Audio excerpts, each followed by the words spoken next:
PFI को लेकर एक बड़ी खबर आई है और वो खबर यह है कि अब देश में पीएफआई को 5 साल के लिए बैन कर दिया गया है। जी हां, आपको बताएं कि अमित शाह के नेतृत्व में देश के अंदर पीएफआई पर सर्जिकल स्ट्राइक हुआ था और जब सर्जिकल स्ट्राइक किया यानी एक साथ लगभग 98 ठिकानों पर देश में पीएफआई के ठिकानों पर रेड की गई थी और उस रेड को एनआईए और ईडी संयुक्त रूप से संचालित कर रहे थे और उसमें आपत्तिजनक दस्तावेज मिले थे और 120 के करीब पीएफआई के कार्यकर्ताओं की गिरफ्तारी हुई थी। ये गिरफ्तारियां पूरे देश में हुई थी और उसके बाद जब इनके गैजेट्स खंगाले गए, फोन नंबर, फोन और आपके लैपटॉप वगैरह जब इनके खंगाले गए तो उसमें आपत्तिजनक सामग्री मिली और एनआईए को ये जब सारी जानकारी मिली तो उन्होंने पाया कि इस संगठन को तत्काल बैन करने की आवश्यकता है, वरना देश के अंदर काफ़ी बवाल पैदा हो सकता है। क्योंकि इनकी तैयारी थी कि जैसे ही देश 100 साल पूरे करेगा अपनी आज़ादी के, वो हम जानते हैं कि 1947 में हमारा देश आज़ाद हुआ था और 2047 में हम 100वां साल मना रहे होंगे। हमारे देश के प्रधानमंत्री को आपने सुना है कि उन्होंने अगले 25 साल में इस भारत को विश्व गुरु बनाना और दुनिया की सबसे बड़ी आर्थिक व्यवस्था बना करके सामने लाना, आत्मनिर्भर भारत बनाना, इस सब विजन को लेकर के मोदी सरकार चल रही है। लेकिन पीएफआई के इरादे कुछ और ही थे। पीएफआई ने अपना टारगेट सेट किया था कि जैसे ही हमारी देश की आज़ादी को 100 साल पूरे होंगे यानी 2047 तक, वो वापस इस भारत को पाकिस्तान में मिलाने में कामयाब हो जाएगा। और उसके लिए उसने जो अपना रोड मैप तैयार किया, उसने जो ब्लूप्रिंट तैयार किया, उसके तहत उसने ये तय किया कि एक तरफ इस देश में मुस्लिम आबादी को बढ़ाने के लिए धर्मांतरण को बढ़ावा दिया जाए और उस धर्मांतरण में किस तरह से युवक और युवतियों का भी इस्तेमाल हुआ, लोगों को फंडिंग की गई कि आप जाइए और लव जिहाद करिए और उसके बाद शादी करिए, उसके लिए फेक आईडी बनानी पड़े तो बनाइए और जिस तरह से भी हिंदू लड़कियों को आप शादी करके कन्वर्ट करें, इससे एक जनसंख्या बढ़ेगी। और दूसरी तरफ जहां गरीबी है उन एरिया में ये गरीबों की सेवा के नाम पर और दलितों और मुस्लिमों के गठजोड़ के नाम पर उनके बीच पैठ बनाना और दलितों को टारगेट करते हुए खासतौर पे गरीब लड़कियों को धर्मांतरण करना और प्रेरित करना और उनका इस्तेमाल देश विरोधी एक्टिविटी में करना, ये सब प्लानिंग कर रहा था। और इस प्लानिंग का जब एनआईए को पता चला और सारे डॉक्यूमेंट खंगाले तो चौंकाने वाले तथ्य सामने आए। और चौंकाने वाले तथ्य ये थे कि इनकी प्लानिंग का हिस्सा था कि देश के अंदर इस तरह का माहौल क्रिएट कर देना है कि 2024 का जो लोकसभा चुनाव आ रहा है, इसके पहले बड़े पैमाने पर देश में छोटे छोटे मुद्दों को लेकर के आंदोलन करना है और इस सरकार के विरुद्ध एक अभियान चलाना है। क्योंकि पीएफआई के लोगों के अनुसार ये जो मोदी सरकार 2014 में आई है, इसने उनके मंसूबों पर पानी फेरने का काम किया है, निगरानी ज़्यादा की जा रही है, आज़ादी नहीं मिल रही है, विदेशों से जो ट्रांजैक्शन होता था पैसों का लेन देन, उस पर बंदिश लगाई जा रही है। और इसलिए इनको लगा कि 2047 में जो अपना एक उद्देश्य इन्होंने तय किया है, उस टारगेट को प्राप्त करने के लिए इनको मोदी सरकार का हटाना जरूरी है, वरना ये हो नहीं पाएगा। इनकी पहली पसंद है जो कम्युनिस्ट विचारधारा के लोग हैं, या कांग्रेस है या आप पार्टी है। और इसलिए इन्होंने तय किया कि आप पार्टी को हम खुलकर सपोर्ट करेंगे और जहां जहां उस पार्टी के विधायक सांसद के लिए चुनाव लड़ेंगे, पार्षद के लिए चुनाव लड़ेंगे, खुल करके हम इसका सपोर्ट करेंगे क्योंकि ये हमको सपोर्ट करते हैं। ये सारी चीजें जब पता लगी तो इसके अंदर से एक और चीजें खुल करके आई कि देश के अंदर ये संगठन आतंकवादी ट्रेनिंग दे रहा था, बम तक बनाना, आईईडी को किस तरह से इस्तेमाल करना, इसकी ट्रेनिंग दी जा रही थी। और इस ट्रेनिंग को लेने के लिए पीएफआई के कुछ पढ़े लिखे लोग सीरिया और अफगानिस्तान, इराक तक गए हैं। वहां से ट्रेनिंग लेने के बाद भारत में आए और भारत में आकर के बाकायदा इसकी ट्रेनिंग दी जा रही थी। छुरे चलाना, तलवार चलाना, बम किस तरह से निर्माण करना, इस तक की ट्रेनिंग दी जा रही थी और एक पैरेलल आर्मी बनाई जा रही थी। केरल के कुछ युवक जो कराटा और जूडो के नाम पर वो सिखा रहे थे देश के अंदर इस तरह से युद्ध कैसे करें, अगर आपके हाथ में कोई अस्त्र नहीं है तो निहत्ते आप किसी का कत्ल कैसे करें। ये सब एक गृह युद्ध की तैयारी का पार्ट था। और इसलिए ये जरूरी हुआ कि इसको बैन किया जाए। अब सवाल ये उठ रहा है, कुछ लोग कह रहे हैं कि साहब 5 साल के लिए गृह मंत्रालय ने बैन किया है, यदि इतने गंभीर दस्तावेज प्राप्त हुए हैं और इतनी गंभीर स्थिति थी कि देश के अंदर ये माहौल खराब करके और देश में गृह युद्ध की स्थिति पैदा करना चाहते थे, आतंकवादियों से ट्रेनिंग लेकर, और वो देश के अंदर कुछ युवकों को और युवतियों को खास तौर पे ट्रेनिंग दे रहे थे। और इतना ही नहीं, एक और खुलासा हुआ है कि वो छोटे बच्चों को भी देश विरोधी एक्टिविटी के लिए इस्तेमाल कर रहे थे, उनको ट्रेनिंग दे रहे थे। और इसके लिए उन्होंने जूनियर फ्रंट ऑफ इंडिया नाम का एक संगठन बना रखा था, जो कि 15 साल से छोटे बच्चों में काम करता था। बच्चों को पढ़ाना, उनका खाने पीने की व्यवस्था करना, उनके लिए कपड़ों की व्यवस्था करना, और इसके बदले उनका ब्रेन वॉश करके देश के विरुद्ध उनको तैयार करना। और छोटे बच्चों पर आमतौर पे कोई शक भी नहीं करता है, उनके जरिए आप नशे की खेप कहीं पहुंचा दें, उनके जरिए हथियार कहीं पहुंचा दें। और ऐसी चीज़ें पीएफआई के बारे में पता लगा कि इन बच्चों के जरिए वो एक जगह से दूसरी जगह हथियार और नशे की खेप पहुंचाने का काम करते थे।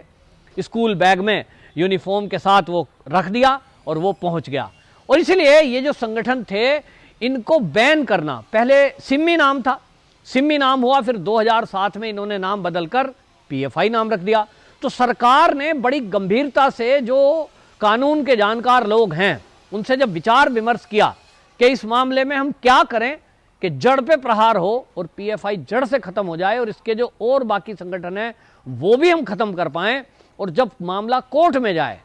तो वहां कोर्ट में भी इनको राहत ना मिले, तो कानून के जानकारों की राय ये थी कि आप एक टाइम बीइंग अगर बाउंड इन पर बैन लगाते हैं तो 5 साल का बैन करने का प्रपोजल आप दीजिए, कोर्ट पूछेगा 5 साल, 1 साल, आधा साल आप बैन क्यों लगाना चाहते हैं, उसके लिए एनआईए के पास पर्याप्त सबूत हैं। अब उसमें यह बात उठेगी कोर्ट में कि साहब ठीक है, आपको पीएफआई या कुछ लोगों के खिलाफ अगर सबूत मिले हैं तो आप उनको पकड़ करके जेल में डालिए, पूरे संगठन को आप बैन कैसे कर सकते हैं।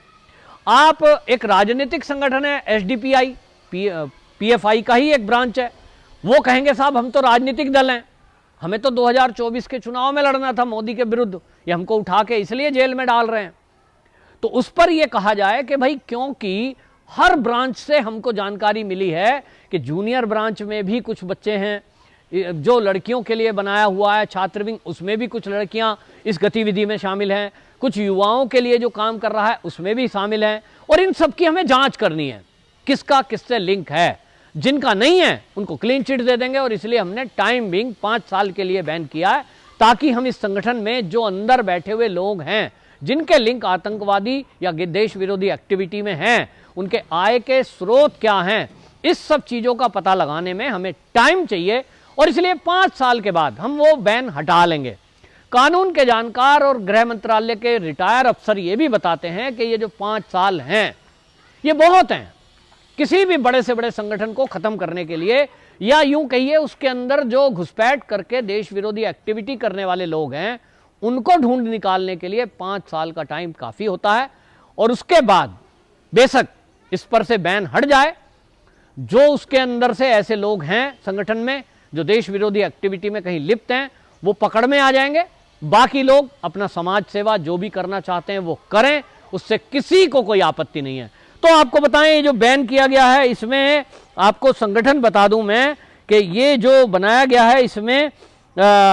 ये आपको बता दें मरीन रेडियो सेट तक मिला है, यानी समुद्री नाव में जो रेडियो सेट होते हैं उनका इस्तेमाल नाव के जरिए किया जा रहा है। और इसलिए आपको बता दें कई बार आपने देखा है कि समुद्री मार्ग से नशे का सामान और देश विरोधी एक्टिविटी में शामिल होने वाला सामान भी कई बार आपको समुद्री तलों पर मिला है। इसी में जो संगठन है इसके पीएफआई की जो ब्रांचेज हैं उसमें आपको बता दें कौन कौन सी संस्था और क्या क्या काम करती है, आप जानेंगे तो चौंक जाएंगे। इसमें एक है रिहैब इंडिया फाउंडेशन।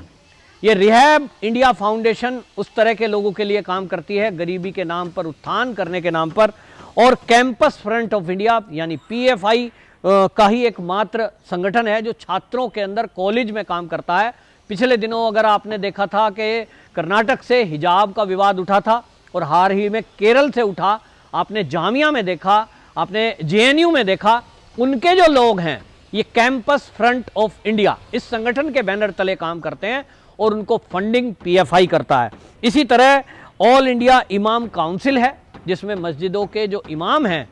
वो इससे जुड़े हुए हैं, और जो इसका मेंबर हो जाता है वो इनका जो एम है कि भारत को 2047 तक इस्लामिक राष्ट्र बनाना, उस टारगेट के तहत जो पीएफआई कहेगा फिर उस एंगल से काम करते हैं। जो हर एक को काम दिया जाता है वो उस काम को करते हैं। तो कुछ इमामों को इसमें जोड़ा गया जिनका काम है कि सूचना को किस तरह से फैलाना है। जैसे उदाहरण के लिए आपने देखा कि जब सीए के विरोध में शाहीन बाग बन रहे थे तो उनको टारगेट दिया जा रहा था कि आपको डेली कुछ लोगों को वहां धरना और प्रदर्शन में भेजना है। यहां आपको एक और बात बता दें, जैसे मैंने कहा जूनियर फ्रंट ऑफ इंडिया ये बच्चों से काम ले रहे हैं देश विरोधी एक्टिविटी का। तो आपको ध्यान होगा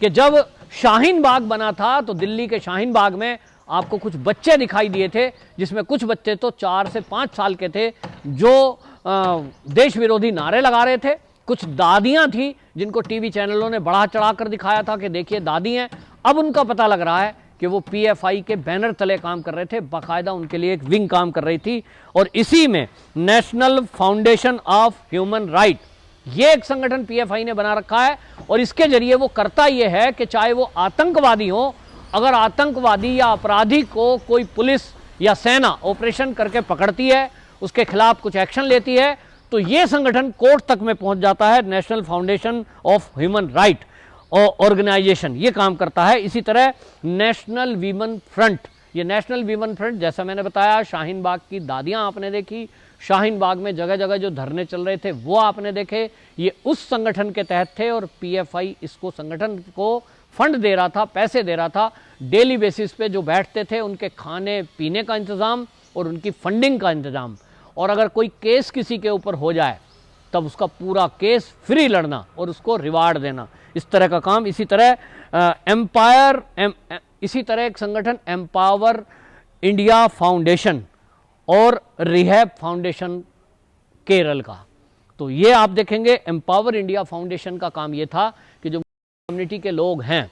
उनको कैसे मदद देना है। और इस फाउंडेशन में सबसे मजेदार बात यह है कि जो ये एम्पावर इंडिया फाउंडेशन है ये काम कर रही थी कि कम्युनिटी को भारत सरकार की जो योजनाएं हैं, वो सरकारी योजना जो भी लॉन्च करता है सरकार, उसका कैसे अधिक से अधिक अपने लोगों को फायदा दिलाना। मान लीजिए फ्री आवास योजना गरीबों के लिए है, तो इस फाउंडेशन के लोग उनका फार्म भरवाना, उनका डॉक्यूमेंटेशन करना, कहीं किसी को रिश्वत भी देनी पड़े तो देना, लेकिन अपने बच्चे अपने व्यक्ति को उन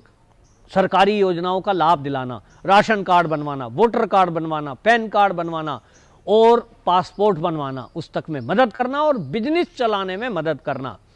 अपने ही आदमी को रेफर करना, जैसे मान लीजिए कोई बढ़ई है, उससे कोई पूछेगा पेंटर की आवश्यकता है तो अपने ही व्यक्ति को वो बताना। और इस तरह की पूरी प्लानिंग करके ये काम चल रहा था। और इसीलिए 5 साल के लिए इसके जो ब्रांचेज हैं उनको भी बैन किया गया है। कुल मिलाकर के मोदी सरकार ने 2047 का जो इनका लक्ष्य था उसको एक तरफ से रोक लगा दी है, और अब इनके जो कार्यकर्ता हैं जो आतंकवादी गतिविधि में लिप्त थे उनको एक एक करके खोजा जा रहा है, और उम्मीद की जा रही है कि अगले कुछ दिनों में एक एक देश विरोधी व्यक्ति जेल की सलाखों के पीछे होगा। वंदे मातरम।